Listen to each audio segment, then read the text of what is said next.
See, and to link it to race, for example, which opens the door to all of the affirmative action things, and the whole attitude toward homosexuality was linked to this issue. Nevertheless, it is baloney. It's just baloney. Think about it for a minute. Just think about it. If homosexuality were genetic, over a period of 5,000 years, what would have happened to those genes? They would have gradually been eliminated in the gene pool because they don't reproduce as often. You see? So even if it were genetic, there would be fewer now than there were 1,000 years ago. Twin studies. If you have identical twins, you have by definition the same genetic structure in both twins.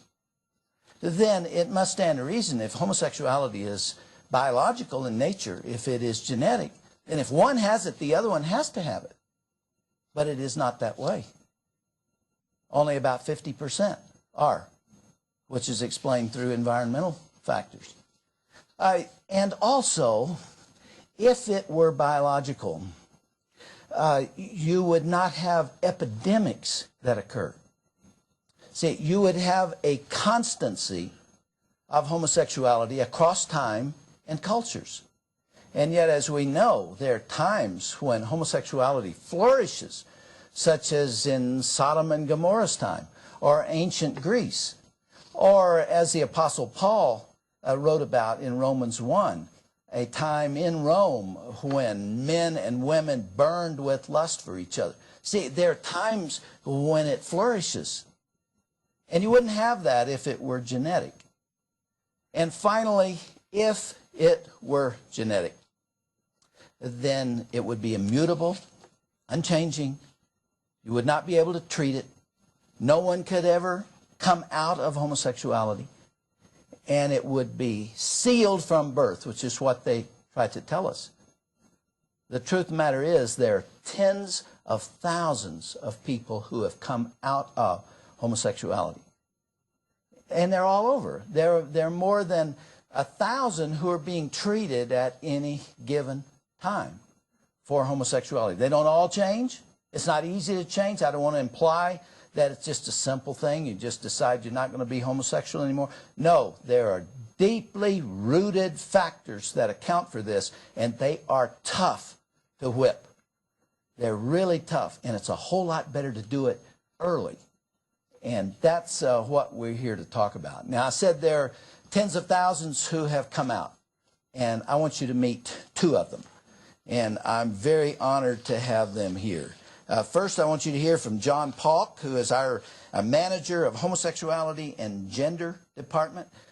He is making an incredible contribution to this ministry, and I have great love and appreciation for him because he pays the price every day for what he does. He's got the courage to do it, and I want to tell you, there are very, very few who have come out of homosexuality who are willing to talk about it because they just get massacred in the media. I mean, you saw the Newsweek, you saw what they do, but John Paulk has been willing to take the heat. The other is J. Michael Haley, who is the youth and gender analyst. He is also on our staff and is doing a wonderful job. Both these guys they're heroes to me. And I want you to hear just very briefly from each of them as they tell you their story. John, right here. Come on, John. Would you all welcome John Paulk?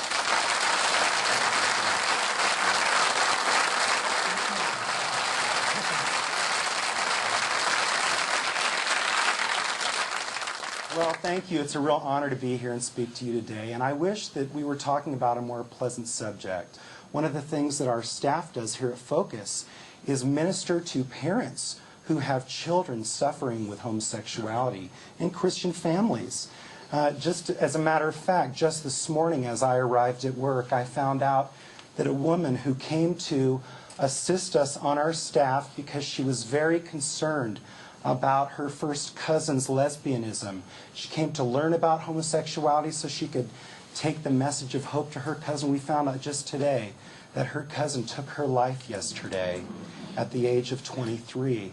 This is very serious, especially when you grow up in a Christian family, the conflict that arises within you.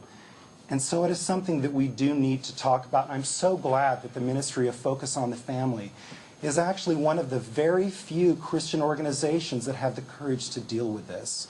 Many of us just want to bury our heads in the sand and not deal with it. But what I want to do in the next few minutes is just tell you a little bit about my story. Because what really motivates me today to keep talking about this after 15 years is children. We see that children are being attacked, children are being assaulted, and childhood is being stripped away from especially young boys. When homosexuality is being taught to 5-year-olds, as a matter of fact, my own son, who's 4.5 years old, asked me one day, "Daddy, can boys get married?" How many of us, when we were kids at 4.5, would even think of such a concept? We don't even know what marriage is hardly at the age of 4.5. But children are being indoctrinated. You know, my story is very similar to many men who wrestle with homosexuality. I had a tremendous sense of insecurity when I was growing up. My parents got married very young. They got married because my mother was pregnant, and in 1963, that's what you did. You got married if you were going to have a baby. So their marriage did not have a very solid foundation. And by the time I was 5 years old, my parents had divorced. The combination of my parents' marriage really set me up for a lot of emotional problems. My mother came from a very domineering home where she had a lot of emotional needs, and my father came from a family where the most important thing was to make money, to earn a living, to get straight A's, to go to college, very performance-oriented. And my paternal grandfather was not nurturing of my father whatsoever. And of course, through the environment, through upbringing, that's the way my father was with me. He was very cold, he was very distant, and very quickly my father saw characteristics in me of sensitivity, of creativity. I was artistic, I was very intuitive, I was easily hurt, and that was very different from who my father was. It's interesting, you know, I think men are pretty narcissistic. We want our sons to be just like us, don't we? You know, our egos are this big. I even find this in my own parenting. I have 2 boys, and I'm just thrilled when I see my sons mimic me or want to do something that is like me. There's just something about men that we want our children to be like us. And when they're not, oftentimes we detach from them. And that is what my father did for me. He did not understand me. He did not know how to relate to me, so he pulled away. And the older I got, the more he pulled away. And the only other parent I had to hang on to was my mother. It's interesting, a lot of us have a concept of homosexual men as being very effeminate. But I don't know if we understand where that effeminacy comes from. Well, it's the result of imprinting. It is not genetic. Traits, mannerisms, characteristics are imprinted on us through learning. You can even see a mother and a daughter that are grown up. They may make the same facial expressions, the same hand gestures. You're not born doing that. You learn that through imprinting. So when I was growing up, I didn't feel safe and secure with my father. My mother was very emotionally insecure, so I bonded to her like glue. As I grew older, I even was confused where she left off and I began. It was almost as though there was a golden lasso tied around us and we were almost one person. I felt safe with her. I became her confidant and her caretaker. And I started picking up her gestures, her mannerisms, her speech patterns. Well, there may be nothing wrong with that, but when you get into school and you start going through elementary school, other children pick up on those tendencies, and what happens is I became completely alienated. I felt almost as though I was looking through a window onto a playground where the boys were, and I knew I was a boy, but I was so different and I did not belong, and I didn't know why.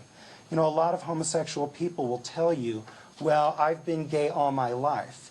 Well, we know through science, through psychology, that's not true. Children are not sexual beings before puberty unless sexuality is introduced to them through some fashion.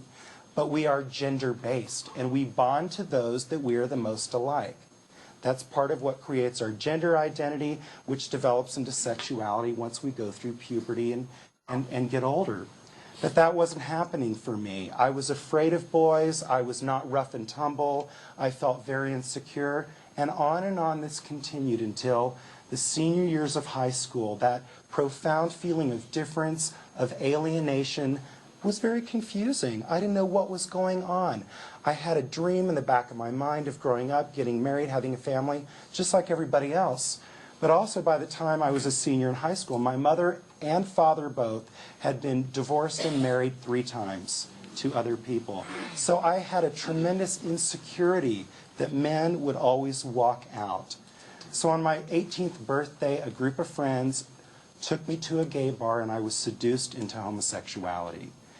And I say seduced into it because it was very fearful for me, but as I look back, I felt there were no other options. You know, often we say that homosexuality is a choice. And I think that's partially right, but partially wrong.